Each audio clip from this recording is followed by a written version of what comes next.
MLC ఎన్నికల్లో ఇద్దరు ఎమ్మెల్సీలు ఉపాధ్యాయ ఎమ్మెల్సీగా మల్కా కొమరయ్య గారు, గ్రాడ్యుయేట్ ఎమ్మెల్సీగా అంజిరెడ్డి గారు భారీ మెజార్టీతో మొన్న విజయం సాధించిన విషయం అందరికీ తెలిసిందే. అమ్మవారి ఆశీర్వాదంతో విజయం సాధించిన తర్వాత అమ్మవారిని దర్శించుకొని ఆశీర్వాదం తీసుకొని రేపు రాబో రోజులలో ఈ రాష్ట్రంలో పార్టీ అధికారంలోకి వచ్చే విధంగా మరింత మా అందరికీ అమ్మవారి శక్తినివ్వాలని అమ్మవారిని ప్రార్థించడం జరిగింది. మిగతా కోరికలు కూడా అమ్మవారిని కోరుకున్నాం.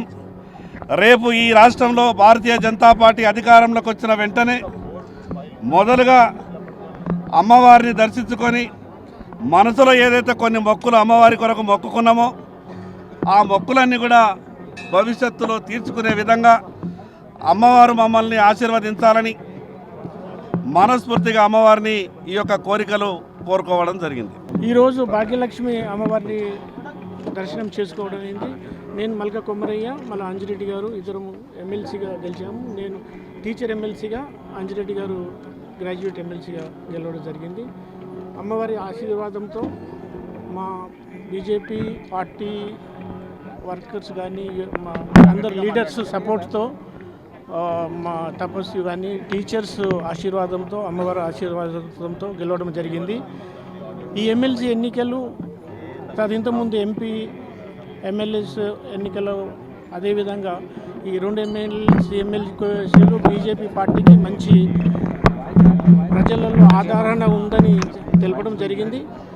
అదేవిధంగా అమ్మవారి ఆశీర్వాదంతో ఫ్యూచర్లో కూడా వచ్చే ప్రతి ఎలక్షన్స్లో మేము అందరము బీజేపీ కార్యకర్తలు అందరూ కలిసికట్టుగా పనిచేసి పోరాడితే నెక్స్ట్ ప్రతి ఎలక్షన్స్లో కూడా బీజేపీ గెలుస్తుంది. తర్వాత ఈ హైదరాబాద్కు ఈ పూర్వ వైభవం తీసుకురావాలి. ఎక్కడైతే పాత గవర్నమెంట్స్లో మిస్టేక్స్ జరిగిన అవన్నిటిని కూడా రెక్టిఫై చేస్తూ ప్రజల ఉపాధ్యాయుల సమస్యలందరినీ వాటిని సాధిస్తూ వాటి కొరకు ఫైట్ చేస్తూ ముందుకెళ్తూ థ్యాంక్ యూ.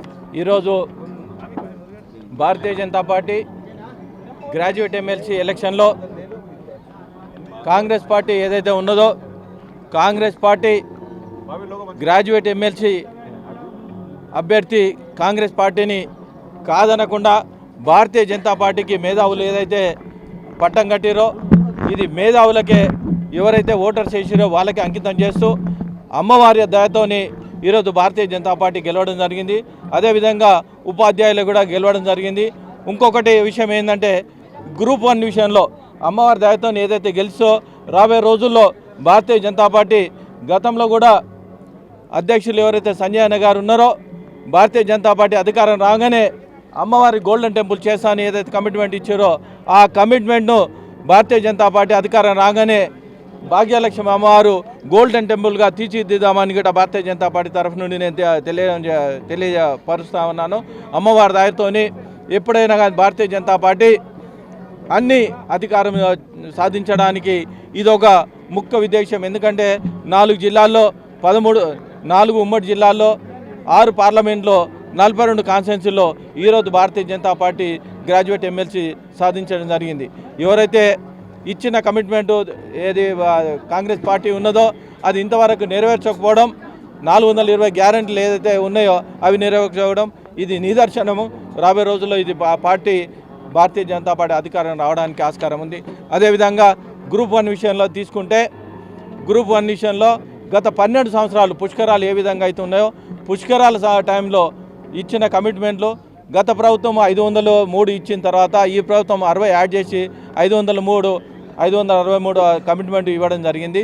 గ్రూప్ 1 నోటిఫికేషన్ ఇచ్చిన తర్వాత ఏవైతే అవకతవకలు జరిగినాయో సివిల్స్లో రాసిన వాళ్ళు కూడా మెయిన్స్లో రాసి ఎగ్జామ్స్ పాస్ అయిన వాళ్ళు కూడా ఇంటర్లో ఫెయిల్ అయిన వాళ్ళు కూడా ఈ సివిల్స్ గ్రూప్ 1లో రాసిన వాళ్ళకు మార్కులు చాలా అవకతవకలు జరిగినాయి. దీనికి మూల్యాంక చెల్లింక తప్పదు. అదేవిధంగా వీళ్ళు చాలామంది అభ్యర్థులు ఏవైతే ఉన్నాయో వాళ్ళు అనుకున్న మార్కులు కూడా రాకుండా ఈ రీవాల్యుయేషన్ చేసి ఎవరైతే ఉన్నారో వాళ్ళందరికీ న్యాయం చేయాలని న్యాయం చేసినంత వరకు భారతీయ జనతా పార్టీ వాళ్ళ అండగా ఉంటుంది. ఎందుకంటే చాలా తప్పులు తడకలుగా ఈ జరిగినాయి. వీళ్ళు ఇవన్నీ ఏవైతే మూల్యాంకం ఉన్నదో దానికి గత ప్రభుత్వం కూడా ఏపీలో కూడా ఏదైతే జరిగిందో 2022లో జరిగిందో దాన్ని కూడా సేమ్ ఇదే విధంగా చేసిండ్రు. ఆ విధంగా చేసిన తర్వాతనే మీరు రిజల్ట్ ఇవ్వాలని మేము డిమాండ్ చేస్తూ ఉన్నాం. వీళ్ళందరికీ అండదండగా గ్రూప్ 1కు అండదండగా ఉంటామని మేము తెలియజేస్తూ భారత్ మాతాకి జై.